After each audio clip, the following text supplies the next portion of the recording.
This is a millionaire's toy. A $2.2 million Ferrari Daytona SP3, $120,000 Volanaut airbike, and $300,000 jetpack. Now this is a billionaire's toy. A $500 million super yacht with a helipad, a hangar full of supercars, and a backup yacht for the helicopter. From land to sky to sea, we're comparing millionaire toys to billionaire toys. And it's not even close. Millionaires get bored fast. Once the supercars and island getaways start feeling mid, they move on to the final boss of millionaire fun: personal flight. Because what's more thrilling than swapping your Lamborghini for a jetpack that lets you skip traffic and logic? For the elite with money to burn and zero fear of combustion, that's no longer fantasy. It's becoming reality. Among the millionaires in this space, Richard Browning is one to watch. This dude is doing things even James Bond would hesitate to try. Just look at him. He didn't head to the Maldives to sip cocktails and unwind. No, he showed up with his custom-designed jetpack to fly. Browning is so obsessed with personal flight that he founded a company dedicated to building the world's coolest jetpacks. And as if that wasn't enough, he launched the first ever jetpack racing league, where thrill seekers compete in high-speed aerial battles that look ripped straight from a sci-fi blockbuster. Last year, he partnered with the Dubai Sports Council to pull off the most exciting jetpack race tournament ever. And of course, Browning loves to point out that while Marvel and DC rely on CGI, he's out here building the real thing. By now, you should know that millionaires don't want regular toys. They want flexes with engines. Stuff that says, yeah, I could save up for a yacht, but I'd rather hover over the ocean in silence like a Bond villain. The Candela C8 is a $395,000 all-electric hydrofoil that literally flies above the water like a magic carpet. No noise, no emissions. Then there's the Wave Flyer Volare. Basically what happens when a jet ski goes to finishing school. 2 seats, 4.5 hours of cruising, and no sound at all. It's the luxury watercraft for millionaire lovers who want to ghost everyone, including the ocean. Want something louder? Meet the Lazzarini Palladio, a carbon fiber yacht with twin 1,000 horsepower engines and a name that sounds like it owns half of Monaco. It hits 63 miles per hour, costs millions, and looks like a spaceship did ayahuasca in Capri. And if you're tired of floating on the water, there's always the Shankst Elite, an underwater scooter that lets millionaires drift through the sea like James Bond with a GoPro addiction.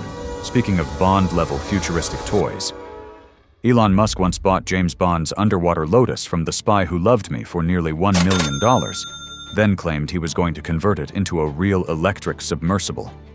But that's not all. He's also backing Aleph Aeronautics Model A, the world's first FAA-approved electric flying car. This isn't just a flashy gadget. It's a dual-mode marvel that drives like a street-legal EV with a 200-mile ground range, then switches to vertical takeoff and flight mode, soaring up to 110 miles at speeds reaching 110 miles per hour.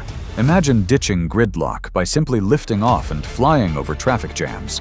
Your commute transforms from a nightmare into a thrill ride. Its 8 electric rotors are tucked safely inside the carbon fiber body, offering smooth, quiet vertical takeoffs and landings without the need for runways. Plus, with advanced safety features like obstacle detection and a ballistic parachute, this flying car is designed to be as safe as it is futuristic. It's perfect for billionaires who want to combine luxury with cutting-edge tech and save precious time in congested cities. With over 2,850 pre-orders and a price tag around $300,000, the Model A is quickly becoming the must-have toy for those who want to literally rise above the rest, both on the road and in the sky. Of course, for millionaires, owning a flying car is cool, but making a statement is the real prize. And that often means investing millions in custom machines built to impress. For them, it's not just about going fast, it's about being seen. Take Travis Scott, for example. On his 28th birthday, he treated himself to a Bugatti Chiron Supersport, a $5.5 million supercar with a monstrous 1,500 horsepower quad-turbo W16 engine that goes from 0 to 60 miles per hour in just 2.4 seconds. Now that's making a statement. But the toys in his garage go way deeper. Lamborghini lovers, you're in luck. Travis owns multiple Lambos, including a matte brown Aventador SV Roadster and the more aggressive Aventador SVJ. But of course, he took them straight to West Coast Customs for a full makeover. Now, when it came to his Lamborghini Urus Mansory Venetus SUV, already packing 900 horsepower, Travis decided to give it a chocolate makeover. And when he saw the finished ride, bro couldn't hide his excitement.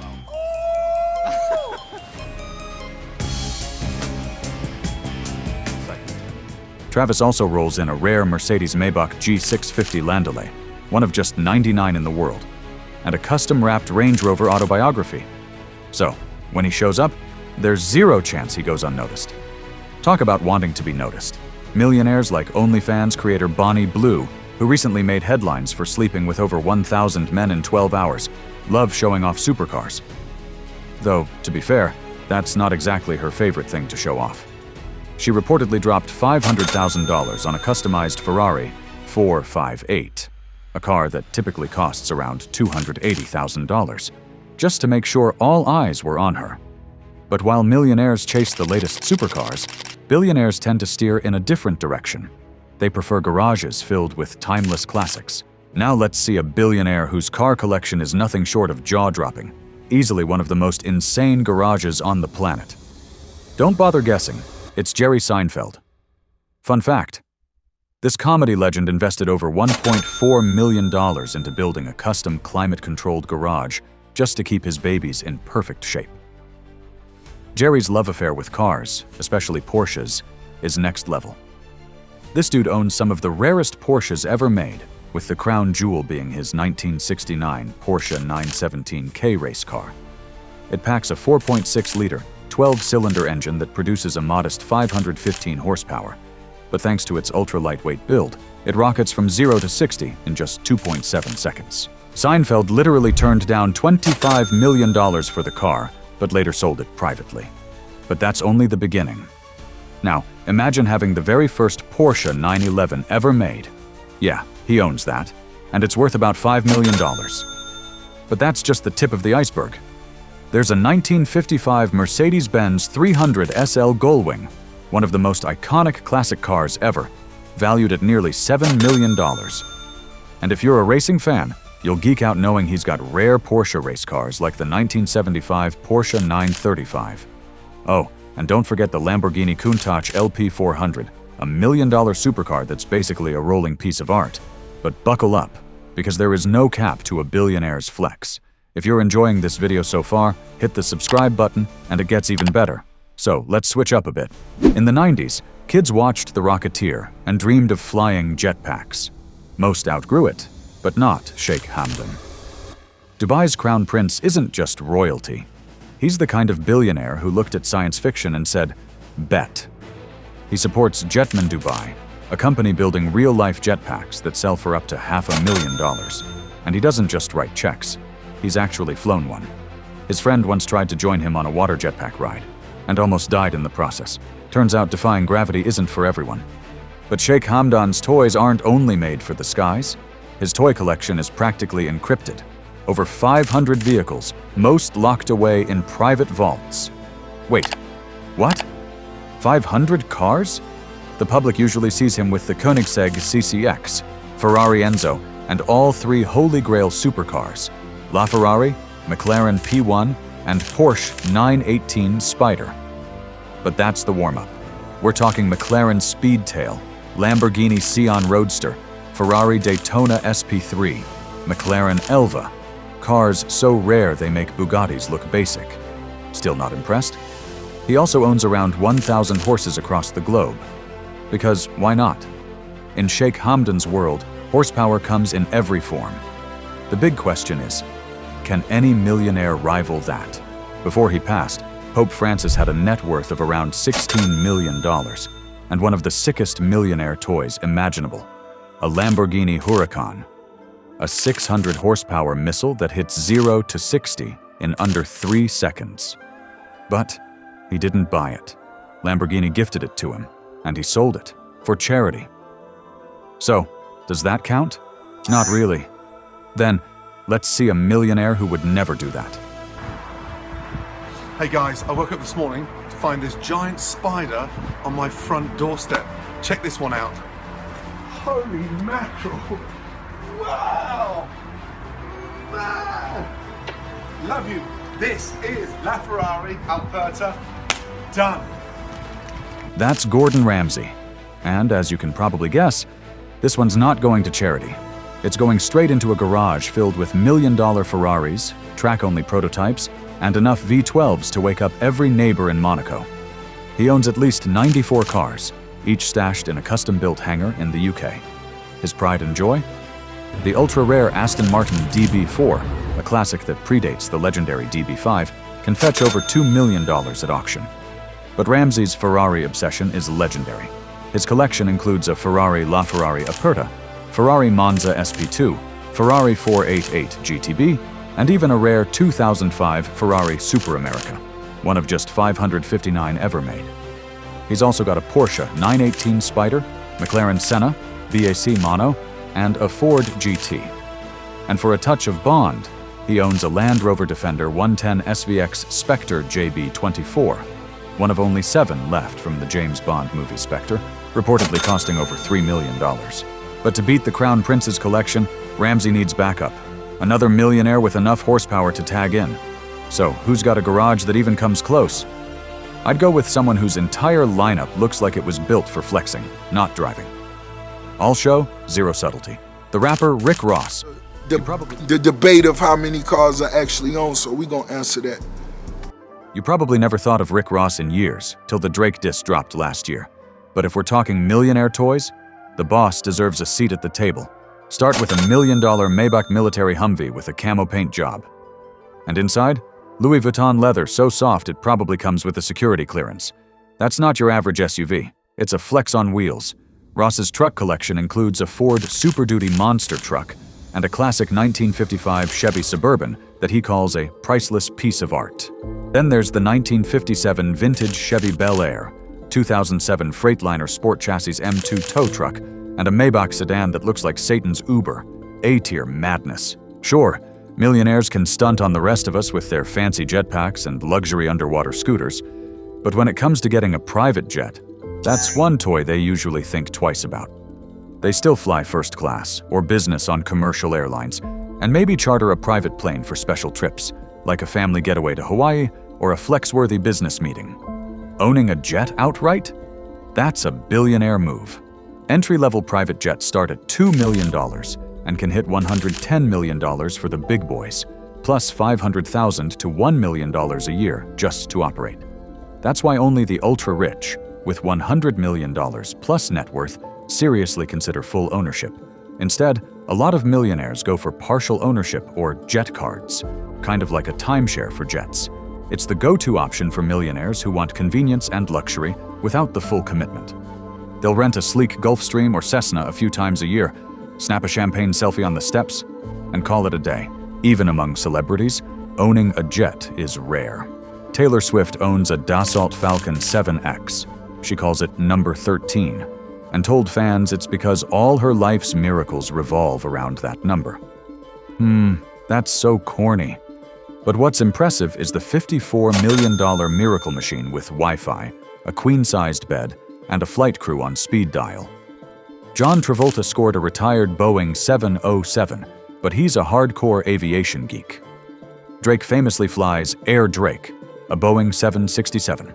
But rumor has it he didn't pay full price. Bottom line, most millionaires aren't buying planes. They're borrowing the lifestyle for a weekend. Unless they're flying constantly, owning one doesn't make financial sense. But for billionaires, $1 million a year maintenance is nothing. Forget first class. When you're a billionaire, flying means stepping onto your own jet, sipping champagne at 40,000 feet, and landing wherever you want, whenever you want. For the world's richest, private flight isn't a luxury. It's a way of life. Elon Musk travels in a $70 million Gulfstream G650ER, capable of flying 7,500 miles non-stop at near supersonic speeds. It's equipped with satellite Wi-Fi, a conference area, and sleeping quarters, essential for a man running Tesla, SpaceX, and X. Jeff Bezos has the same jet, but richer. He added cream leather seats, a private dining room, and a master suite for those long flights between Amazon HQ, Blue Origin test sites, and tax-free hiding spots. He basically turned his jet into a flying penthouse. But, apparently, the jet is up for sale. Got $39 million lying around? You can snatch it today. And if you do, we'll give you a shout out in our next video. Oprah Winfrey, the queen of media, knows the value of privacy and comfort. She owns a Bombardier Global Express XRS, a jet with enough space to host her inner circle and still have room for her dogs. Oprah didn't buy her jet to flex. She bought it because she was tired of strangers asking her if she was actually Oprah. Next is a billionaire who drinks 12 cans of Coke per day, Donald Trump. Yeah. Before Air Force One, there was Trump Force One, a black and gold Boeing 757 powered by twin Rolls-Royce engines and an even stronger ego. The jet has a dining room, guest room, full bedroom, a shower, and, of course, 24-karat gold fixtures. He once claimed it was better than Air Force One, which makes sense, considering Air Force One comes with missile defense and an entire staff trained to handle nuclear codes. During the 2016 campaign, it doubled as a mobile command center and press stage. But once he got elected, he had to downgrade to the government plane, but continued to use his private jet for business and personal travel. The 757 sat in storage from 2019 to 2021. Then Trump brought it back for his 2024 campaign travels. But that's not all. Trump also owns 3 Sikorsky S-76 helicopters for short hops between his properties, because walking is for Democrats. And he sold his Cessna Citation X in 2024, maybe to make room for another fridge full of Coke. Now, only a few millionaires can board ships like the World, a residential cruise so exclusive that you don't book a room. You buy one. Prices start at $2 million and can stretch all the way to $15 million. Fun fact, residents must have a net worth of at least $10 million. Peter Antonucci, a retired lawyer, basically lives at sea now. His apartment on the World has a full kitchen, a private balcony, and access to perks you won't find at your neighborhood Marriott. We're talking private helicopter rides over the Kremlin, personal wine tastings in Bordeaux, and a travel itinerary that covers over 900 ports, from Italy's Amalfi Coast to the icy corners of Greenland. Other millionaires who can't afford yachts book luxury lines like Regent Seven Seas and Crystal Cruises, dish out all-inclusive voyages where rooms can go for $10,000 a night. Here, you don't just get breakfast in bed. You get Michelin-starred chefs whipping up 7-course tasting menus. Sure, millionaires can rent luxury yachts, but doing so eats up a good chunk of their resources. Billionaires, on the other hand, own mega yachts stretching over 300 feet, complete with helipads, submarines, and personal crews of 50 or more. And speaking of next-level toys, let's turn to the former richest man on Earth to truly understand this billionaire-level flex. This is Jeff Bezos' favorite toy, Kourou, a 417-foot sailing super yacht that reportedly cost around $500 million to build. That's right. The Amazon founder dropped $500 million on a boat, and it barely scratched his net worth. One of the largest sailing yachts on the planet, Kourou is basically a skyscraper turned on its side and launched into the ocean.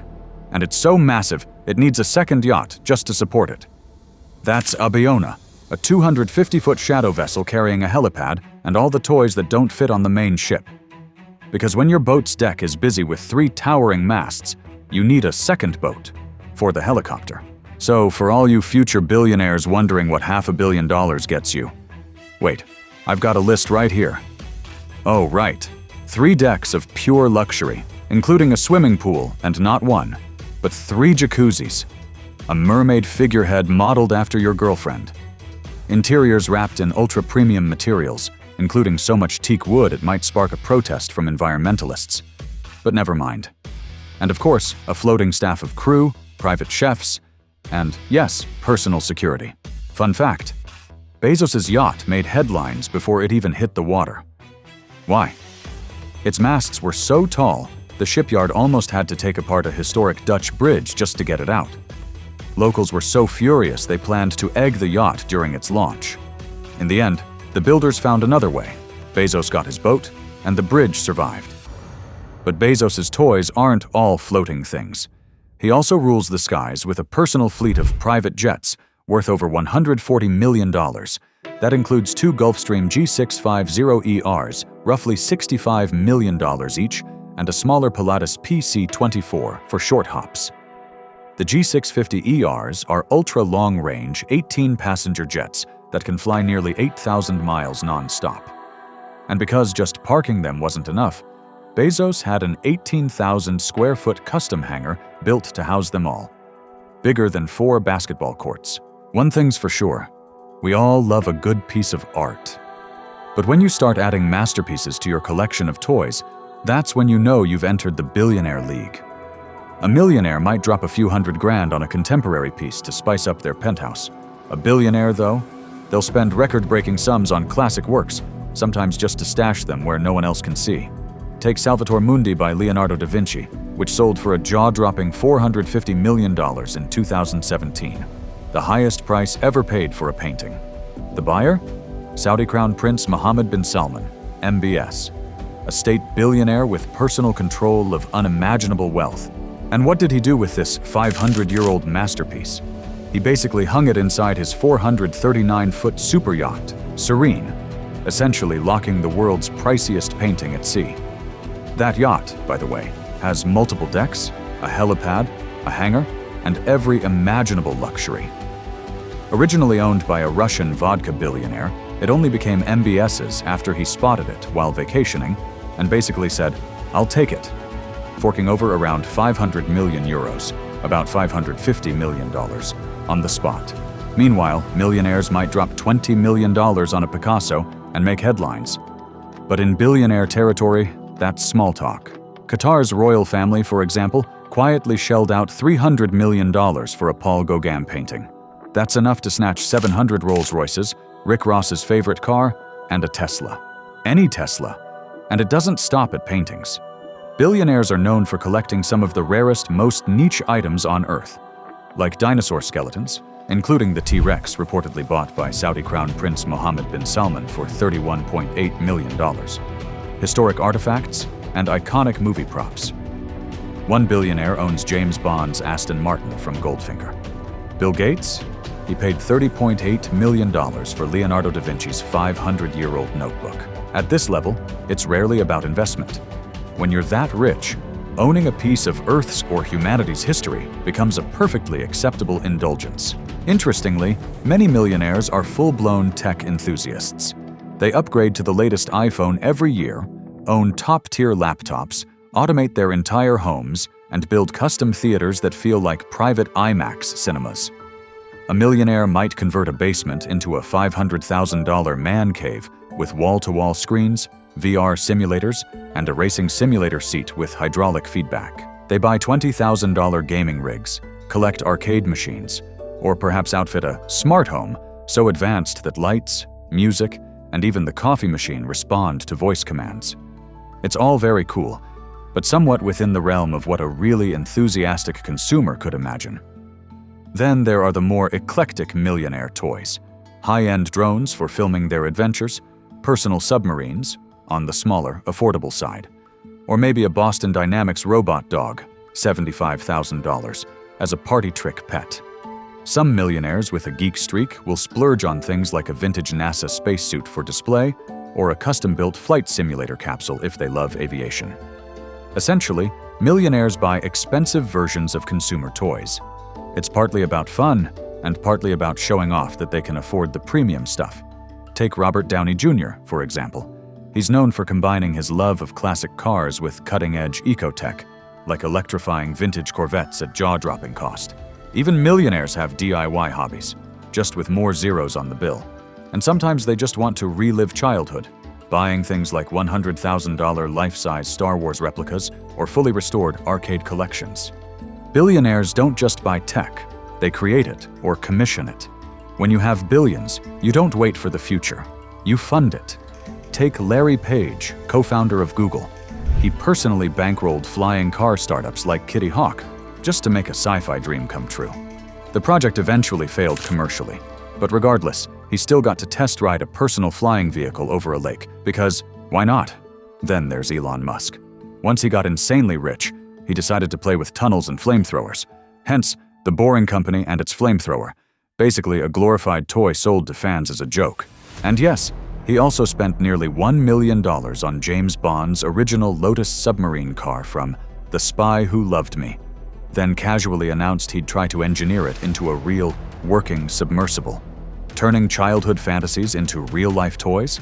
That's peak billionaire behavior. But when it comes to personal devices, billionaires might use the same smartphone as you or me, but some take it to extremes. For instance, the Falcon Supernova iPhone 6 Pink Diamond Edition cost $48.5 million. Yes, for one phone. It's basically an iPhone plated in 24-karat gold with a massive pink diamond on the back. Rumor is that Nita Ambani, wife of Indian billionaire Mukesh Ambani, owns that one-of-a-kind gadget. If not, certainly someone in that elite circle does. And that's a wrap. But, you know, every car, every price, every name you heard took hours to dig up and verify. We don't just tell stories, we track them down. If that effort meant something to you, subscribing helps us keep doing it right. And click the notification bell now so you don't miss what billionaires are buying next. Not just toys, but secrets. Thanks for watching. See you in the next video.